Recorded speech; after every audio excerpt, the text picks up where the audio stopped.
Hello and welcome to Monday Morning Motivation.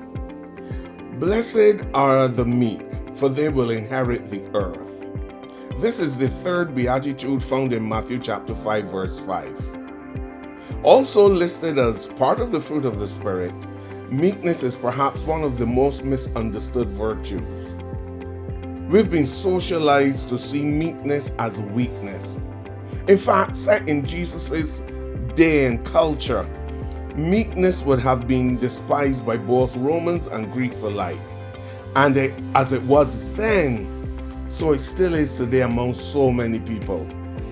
Meekness is often seen not as something to aim for or to allow to be developed in a person's life, but as a character trait that makes one a doormat for others to walk on. Yet nothing could be further from the truth. People speak of gentle Jesus, meek and mild. Indeed, he is the epitome and the ultimate example of what true meekness looks like. Yet this same Jesus entered the temple courts and drove out all those who were buying and selling there. He overturned the tables of the money changers and the seats of those selling doves. This same Jesus spoke frankly to the Pharisees and publicly denounced them as whitewashed tombs, blind guides, and hypocrites. Yet he was absolutely meek. You see, meekness is not at all about being a doormat for people to walk all over. It isn't about speaking up for yourself or allowing injustice as an evil to prosper by not doing anything. Yet it is certainly not about being aggressive or fighting for your own rights or to be heard in the face of oppression and mistreatment. Meekness is strength under restraint, power that is held in check, or simply, meekness is gentleness. Think of a lion lying next to a lamb and being protective of it. The lion's natural instinct is to tear apart that helpless lamb, but in a display of great strength under restraint, he refuses to do what comes natural to him and instead protects the lamb. Power held in check. This is what Jesus displayed throughout his life here on earth. He was fully God, clothed in humanity, and could have taken the breath at any moment from all those who persecuted him. And as he said to Peter, he could have called on his Father and he would have once put at his disposal more than 12 legions of angels. Yet he did not. Isaiah 53 and verse 7 describes perfectly for us what strength under restraint looks like. He was oppressed and afflicted, yet he did not open his mouth. He was led like a lamb to the slaughter, and as a sheep before her shearers is silent, so he did not open his mouth. This is an example of being meek. To be meek means to be gentle, to be tender or moderate in action. Meekness is gentleness of attitude and behavior, in contrast with harshness and aggressiveness in one's dealings with others. Meekness has to do with how we treat people and how we respond to them. It must not be done in a harsh manner, but in an attitude of gentleness. We may have been cultured to speak our minds and blast off anyone who offends us, but for the meek, what they say and how they speak is cultured according to the kingdom of heaven. Meekness is not just something we do, it is also who we are. Then all that we do will flow from who we really are.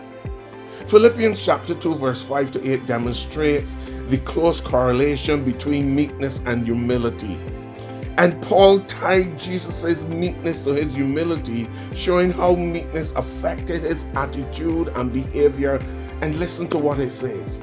Who, existing in the form of God, did not consider equality with God as something to be grasped, but emptied himself, taking the form of a servant, being made in human likeness, And being found in appearance as a man, he humbled himself and became obedient to death, even to death on a cross.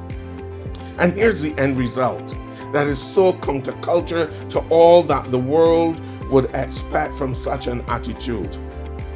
Meekness, God's standard, though it may result in people ridiculing you, it produces marvelous results beyond anything this world could ever comprehend or even offer. Philippians chapter 2 verse 9 to 10 tells us the results of such meekness, further emphasizing Jesus' promise that the meek will inherit the earth. It reads, "Therefore God has highly exalted him and gave him a name that is above every name, that at the name of Jesus every knee will bow in heaven, on earth, and under the earth, and every tongue will confess that Jesus Christ is Lord, to the glory of God the Father." When you choose to be meek, even though the world will say it is more profitable to demand your own rights, when you choose to turn the other cheek when treated unjustly, when you choose to go the extra mile for demanding an unfair boss, that is when meekness is shining through you. This is when you are truly being salt and light to those around you, and you are displaying Christ to the world, and you are saying to the world, there is a different culture.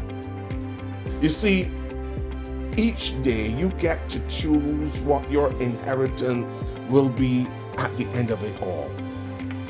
The choice can be to put self under, to crucify what comes naturally to your own nature with its old way of thinking, and to walk into a tremendous inheritance provided by God the Father.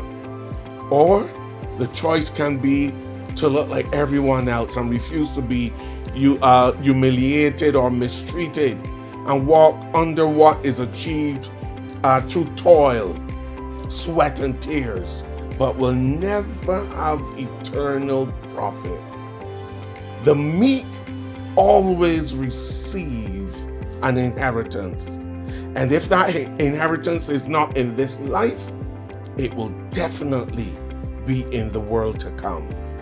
But my prayer for you today, I pray that you will receive your blessing now in this life and eternal blessings in the world to come.